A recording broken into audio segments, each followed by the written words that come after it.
भारत के पड़ोसी देश नेपाल की सियासत में एक बार फिर से हलचल मची है। एक महीना भी नहीं हुआ है और प्रधानमंत्री बालेन शाह की जेनजी सरकार में होम मिनिस्टर ने नेपाल के सबसे युवा प्रधानमंत्री को अपना इस्तीफा सौंप दिया है।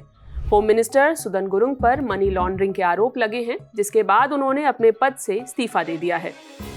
गुरुङ ने अपने इस्तीफे की जानकारी एक फेसबुक पोस्ट के जरिए नेपाल की जनता से शेयर की, जिसमें उन्होंने बताया, मैंने गृह मंत्री पद से इस्तीफा दे दिया है, जो आज से लागू होगा। मैंने अपनी ओर से नैतिक जिम्मेदारी ली है।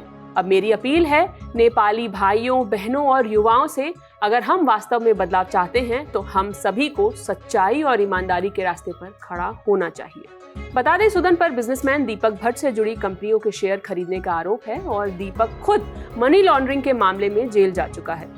रविवार को पब्लिक हुए डॉक्यूमेंट से पता चलता है कि गुरुङ के पास अपने नाम से स्टार माइक्रो इंश्योरेंस और लिबर्टी माइक्रो इंश्योरेंस में शेयर हैं। नेपाली सरकार के विपक्षी दल Nepali Congress, Gen Z red force Nepal समेत कई राजनीतिक दलों ने स्वतंत्र जांच की मांग की थी। विपक्षी दलों और सिविल सोसाइटी का कहना था कि गुरुङ को गृह मंत्री के पद पर नहीं रहना चाहिए, उनको खुद इस्तीफा देना चाहिए या बालेन शाह को उनको पद से हटा देना चाहिए। विपक्ष के हमलावर होने के बाद से ही गुरुङ और प्रधानमंत्री बालेन शाह पर प्रेशर बनता जा रहा था। इस प्रेशर का नतीजा ये हुआ कि गुरुङ को गृह मंत्री पद से इस्तीफा देना पड़ा। नेपाल की नई सरकार में उपजे इस पूरे विवाद को विस्तार से समझते हैं। विवाद रविवार को तब शुरू हुआ जब सार्वजनिक दस्तावेजों से पता चला कि गृह मंत्री गुरुङ के नाम पर स्टार माइक्रो इंश्योरेंस और लिबर्टी माइक्रो इंश्योरेंस में शेयर थे। ये कंपनियां दीपक भट्ट से जुड़ी हुई हैं, जैसा कि हमने आपको वीडियो की शुरुआत में बताया था। तब मामला गर्माते ही रूलिंग पार्टी माने राष्ट्रीय स्वतंत्रता पार्टी के अंदर से ही गुरुङ के इस्तीफे की मांग उठने लगी। लोगों ने कहा कि ये हितों का टकराव माने कॉन्फ्लिक्ट ऑफ इंटरेस्ट का मामला है। गुरुङ ने आरोपों पर पलटवार करते हुए सफाई भी दी। उन्होंने कहा, शेयर बाजार में उनका कुल निवेश 2 करोड़ नेपाली रुपए से ज्यादा है और ये सब सरकारी रिकॉर्ड में दर्ज है। उन्होंने तर्क दिया, जब मेरी घोषित संपत्ति 2 करोड़ से ज्यादा है तो मैं 25 लाख रुपए के शेयर क्यों छुपाऊंगा?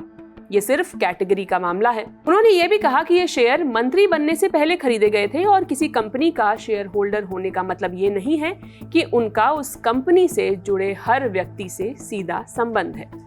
सोमवार को इस मामले ने और तूल पकड़ा, जिसके बाद सोशल मीडिया पर गुरुङ इन खबरों को प्रायोजित अफवाह माने स्पॉन्सर्ड रूमर्स बताने लगे। उन्होंने कहा कि जिन भ्रष्ट लोगों के खिलाफ कार्रवाई हो रही है वे डरे हुए हैं और जानबूझकर झूठ फैला रहे हैं। उन्होंने साफ किया कि सरकारी खजाना लूटने वालों के खिलाफ उनकी कार्रवाई नहीं रुकेगी। गुरुङ ने सफाई तो दी पर पेच फंसा रहा। सफाई के बावजूद कुछ बातें उनके खिलाफ गई। गुरुङ ने अब कहा कि निवेश बैंक लोन लेकर किया गया था, लेकिन प्रधानमंत्री कार्यालय को पिछले हफ्ते दी गई संपत्ति की जानकारी में इस लोन का कोई जिक्र ही नहीं था। उन्होंने दोनों कंपनियों में अपने 25-25 लाख के इन्वेस्टमेंट को अलग से दिखाने के बजाय कुल 2 करोड़ 74 लाख के निवेश में शामिल कर दिया। गुरुङ ने इन्हें शेयर बाजार में ट्रेड होने वाले शेयर बताया था, जबकि बाद में पता चला कि इन कंपनियों ने अभी तक पब्लिक ट्रेडिंग शुरू ही नहीं की है। इसी वजह से उनकी एसेट डिस्क्लोजर पर सवाल उठ रहे हैं। गुरुङ का 1 महीने का कार्यकाल विवादित रहा है। 26 मार्च को पद संभालने के तुरंत बाद गुरुङ ने कथित तौर पर पुलिस प्रमुख को पूर्व प्रधानमंत्री केपी शर्मा ओली और पूर्व गृह मंत्री रमेश लेखक को गिरफ्तार करने का आदेश दिया था।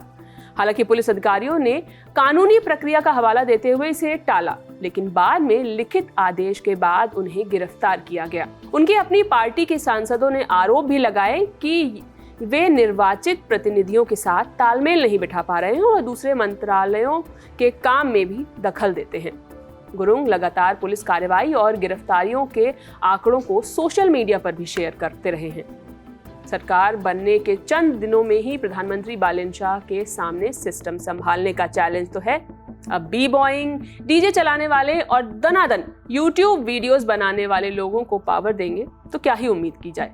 इस खबर में इतना ही। खबर पर आप क्या सोचते हैं? कमेंट बॉक्स खुला है, हमें जरूर बताएं। मैं हूं शिवानी, बने रहिए दिल ललन टॉक के साथ। शुक्रिया।